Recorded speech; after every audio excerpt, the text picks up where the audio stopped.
I have a feeling kitties are going to be interrupting quite a bit this video.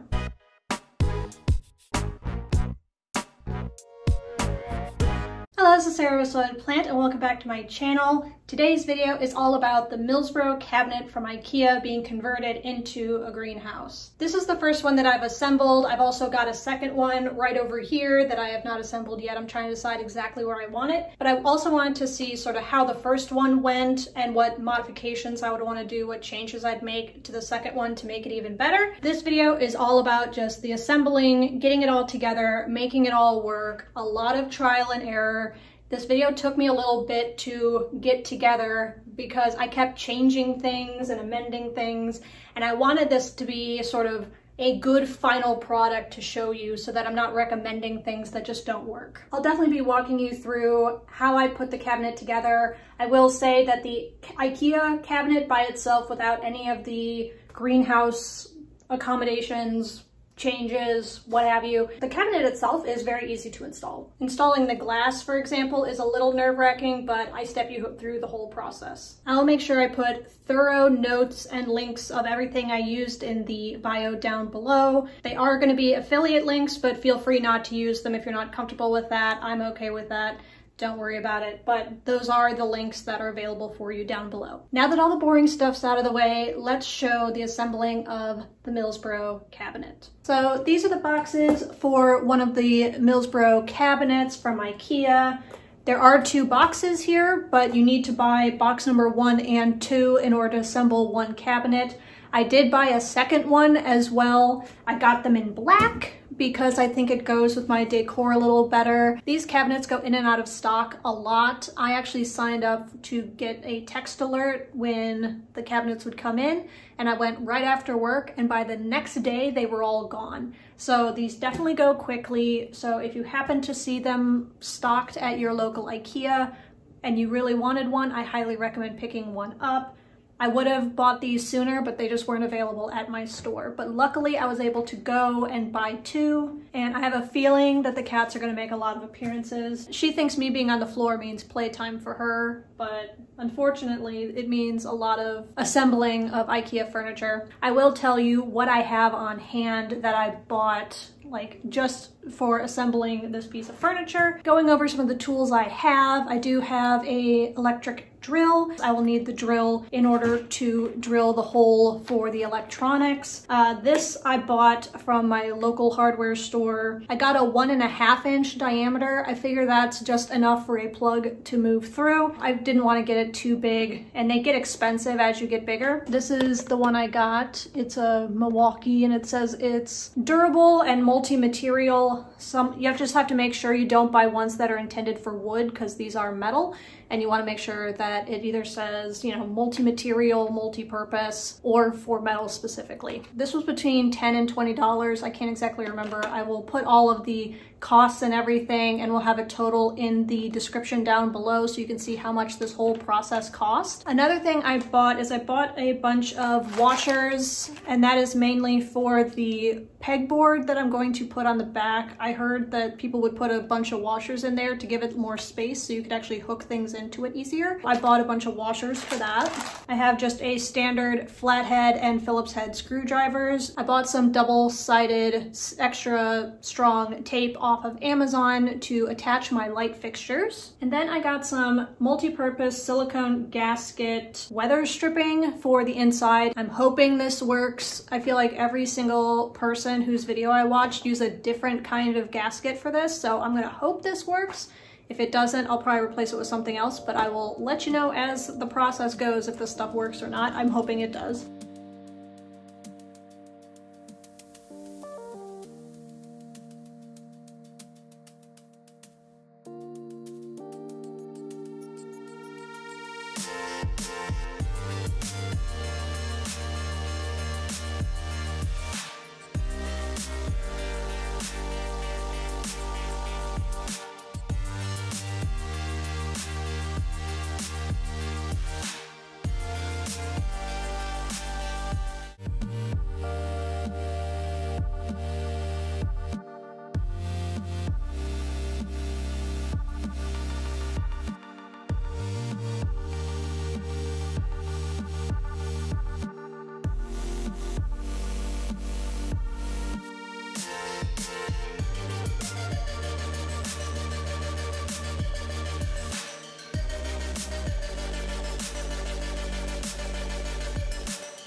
Next step, now that I've got the bottom assembled and some of these uprights, just so I could have both of these levels kind of assembled. This is kind of like an open sandwich, so there's a gap in between, so we'll have to cut through 2 layers in order to put in our electrical port. This is the back. Back here you can tell because there's the front lip on the front side where the doors are gonna end up latching in, and this is actually the back side that's nice and flat.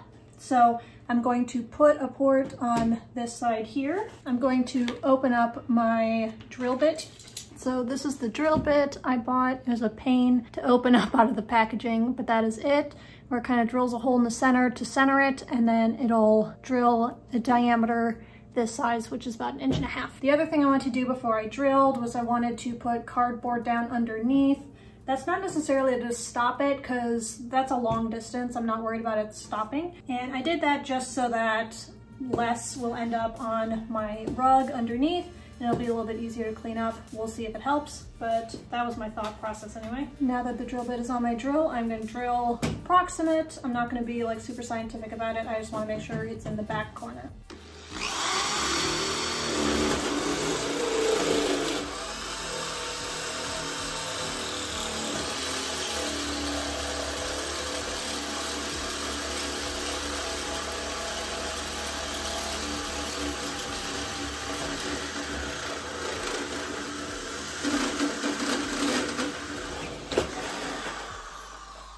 Ta-da! I survived! I did it all on my own.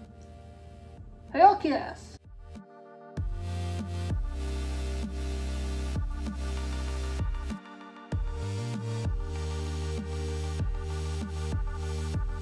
And so these are the pieces that are done. Make sure you do not handle these with your bare hands. They are extremely sharp. And then this one is actually stuck in my drill bit still.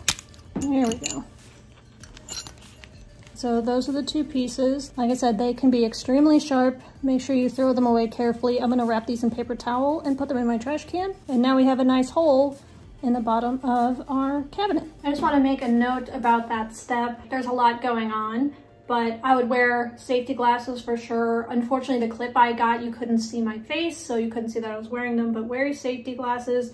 Whenever you're handling this, like the pieces or anything like that, make sure you're wearing really thick gloves so that you don't accidentally cut yourself. This can be very, very sharp. I actually don't have sandpaper, which is one thing I overlooked when I was getting my supplies together, but you want to sand this down as much as possible just so that when I'm handling things in the future and I'm like playing with plants and moving stuff around, I don't accidentally catch my finger on it and cut myself. I also don't want the cords that I'm going to be running through there to be cut either. So that is something I'm going to do after this video is wrapped. The other thing I want to say is I do think the cardboard underneath helped collect a lot of the sort of metal fragments that come off, but I would say it definitely didn't cover everything. So I vacuumed up the cardboard pieces. I took the cardboard pieces outside and then I vacuumed the entire rug.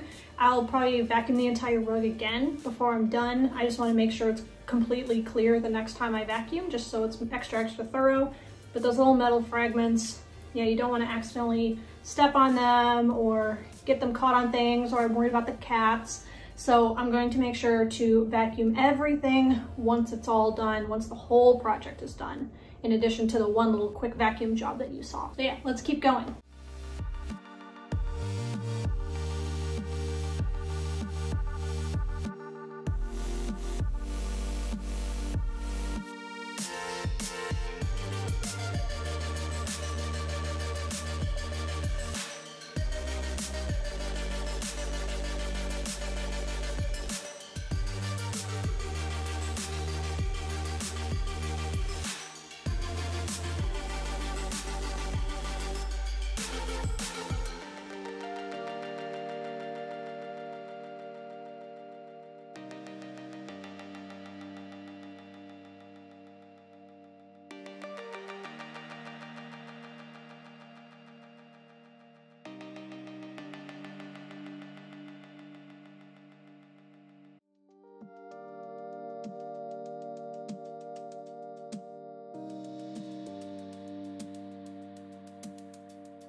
Up along the top of the cabinet on all of the sides, you'll find these little foam strips. And what you do is you actually push your glass up against those initially, and then after that is when you kind of lock them in place at the bottom. So you see these little notches at the very bottom of the cabinet. That is what you're ultimately pushing the glass over. So it's a little loud when you do it, and it's a little nerve-wracking, but you push it up against the foam and then click it into place.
For the end of this video, I kind of want to go over all of the sort of little things that have changed and settled in about the cabinet itself, not necessarily the plants. I'll do the plants and do a full tour in a separate video, and it's not quite finished right now anyway. But you can kind of, you know, sneak a peek in there if you really feel like it. I want to point out the things that I added to the cabinet once the assembly process was done. With the setup I have currently, as it sits right now, I do not have any sort of humidifier. I do not have a fountain. I just have plants that are kind of creating their own humidity in the environment. There are also some just holes in the top of this cabinet and at the bottom where I drilled my electrical cord hole in the bottom. I have not filled those in yet, and the humidity in the cabinet as is with that setup, with the gaps at the top, bottom, and the holes, it's getting about 70% when the doors are closed, which is pretty darn good, if I do say so myself. And for the number of plants in there, it's probably 2/3 of the amount of plants I'd ultimately want in the cabinet itself. I could only expect the humidity to rise to maybe 75%, especially if I plug up the holes.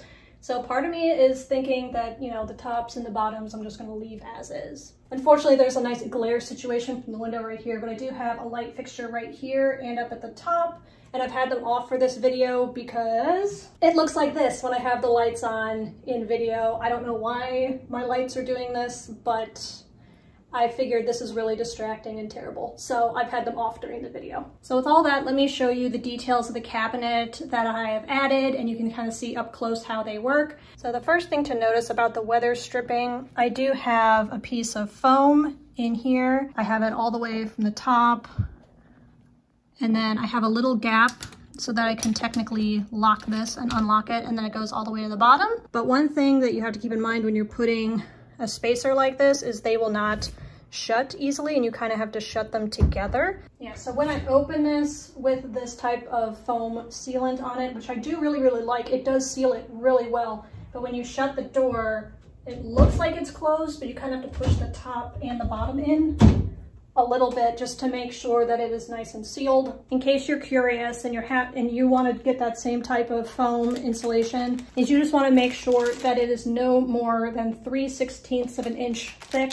or 4.88 millimeters, because that's what this is, and it just barely fits. And like I said, I will link all of this below. I'll write a nice little paragraph about all of the sort of window sealer situation, because trust me, that is the most frustrating part of all of this.